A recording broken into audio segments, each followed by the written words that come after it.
খুব কষ্ট হয় জানো তো, যখন একা একা এত কষ্ট করে একটা ভিডিও শ্যুট করে সেটাকে এডিট করে পোস্ট করার পরে ফেসবুক পছন্দ মতো আর্নিংটা দেয় না। আগে দিত, তোমরা তো সবাই জানো, এখন আর সেরকম দেয় না। তবুও ভিডিও করাটা যেহেতু আমার শখ, ভিডিও তো করতেই হবে। তো ঘুম থেকে উঠেছিলাম 4টের সময়, উঠে একটু হাঁটাহাঁটি করে এসে সংসারের সমস্ত কাজগুলো যেহেতু আমাকেই করতে হবে, এই মুহূর্তে বাড়িতে আমি আর মেয়ে একাই আছি। তো মেয়ে সকালে উঠে পড়তে চলে গেছে, ও কিছু খেয়ে যায়নি, তাই তাড়াহুড়ো করে কাজ করছি, মেয়ের জন্য কিছু টিফিন বানাতে হবে। তো ঘর বাড়ি সব পরিষ্কার করে বিছনাপত্র তুলে ভিজে জামা কাপড় মেলে আমি রান্নাঘরে চলে এসেছি যে একটু রুটি বানাবো আর সঙ্গে পাকা পাকা মিষ্টি মিষ্টি আম আছে, সেটা দিয়ে আজকে আবার আর আমার মেয়ে সকালের খাবারটা সারবো। সেই মতো আমি আটাটা মেখে নিলাম। আটা আমি খুব একটা মাখি না, আমার যেহেতু হাতে ব্যথা মেয়েই মেখে দেয়, যেহেতু বাড়িতে নেই পড়তে গেছে, সেই জন্য আমিই মেখে নিলাম।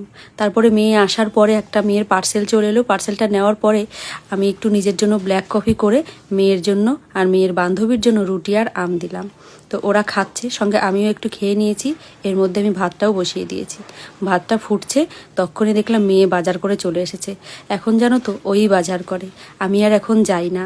আর এত সুন্দর বাজার করতে শিখেছে, আমার থেকেও খুব ভালো শিখেছে। কি সুন্দর ফ্রেশ টাটকা সবজিগুলো নিয়ে এসেছে দেখো, আলু, পটল, ভেন্ডি, শসা, পেঁপে, কুমড়ো, পেঁয়াজ, নানান রকমের সবজি নিয়ে এসেছে। আমি আলু আর লঙ্কা বাদ দিয়ে, পেঁয়াজ এসব কিছু বাদ দিয়ে বাকি সবজিগুলো গুছিয়ে ফ্রিজে তুলে রাখলাম। তারপরে আলু নিয়ে কলপারে ধুতে চলে এসেছি। এত মাটি ভীষণ ঘেন্না করে আমার। আলুগুলো ধুয়ে রোদ্রে দিয়ে মেয়ে কোথা থেকে যেন একটা কুমড়ো ফুল নিয়ে এসেছে, বলছে মা আমাকে বড়া করে দাও। একটা কুমড়ো ফুলের বড়া কি করে করব, তাই গাছ থেকে কটা কুমড়ো পাতাও ছিঁড়ে নিলাম, যেহেতু মেয়ে খুব ভালো খায়, আমিও খাই, তো বড়া করব সেই জন্য নিলাম গাছ থেকে পাতাগুলো ছিঁড়ে। তারপর এখানে দেখো মাংস নিয়ে এসেছিলো বাজার থেকে মেয়ে, সেটাকে ধুয়ে একদম মশলা করে আমি ম্যারিনেট করে নিলাম। হাতে মেখেই আজকে মাংসটা বানাচ্ছি, যেহেতু আমি খুব বেশি তেল মশলা এখন খাই না, আমিও খাই না, মেয়েকেও খাওয়াই না। একদিকে কড়াইতে আমি মাংসটা বসিয়ে কষাচ্ছি, আর একদিকে দেখো আমি বেসন দিয়ে বড়া ভাজার ব্যাটারটা বানিয়ে নিলাম। তারপর ওদিকে মাংসটা একটু কষতে থাক, এর মধ্যে আমি বড়াটা, কুমড়ো ফুলের আর কুমড়ো পাতার বড়াটা আমি ভেজে নিচ্ছি। সেই সঙ্গে সঙ্গে কিন্তু আমি স্যালাডটাকেও কেটে নিলাম। আমার বড়া ভাজা রেডি, সঙ্গে স্যালাড কাটাও রেডি।